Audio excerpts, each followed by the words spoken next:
The lotus pond. The lotus pond అనేది చైనాలో ఉంది.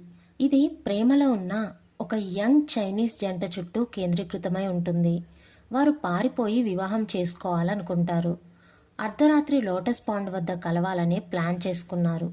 అయితే ఆమె తన ప్రియుడి కోసం చాలాసేపు ఎదురుచూసి ఇక రాకపోవడంతో వెతకడానికి వెళ్ళినప్పుడు అతడిని ఇంకో అమ్మాయితో చూసింది. దీంతో మనస్తాపానికి గురై ఆమె చెరువులో మునిగి ఆత్మహత్యకు పాల్పడింది. ఆమె దయ్యమయ్యి ఇప్పుడు ఈ చెరువును వెంటాడుతుందని చెబుతారు.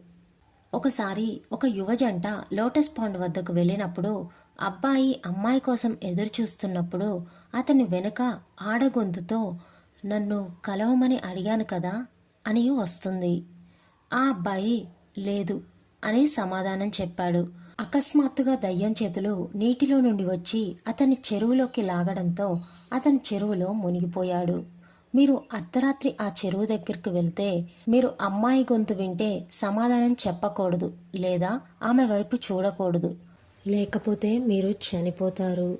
ఆమె పగ తీర్చుకునే ఆత్మ. అయితే దీని బాధితులు మాత్రం పురుషులే.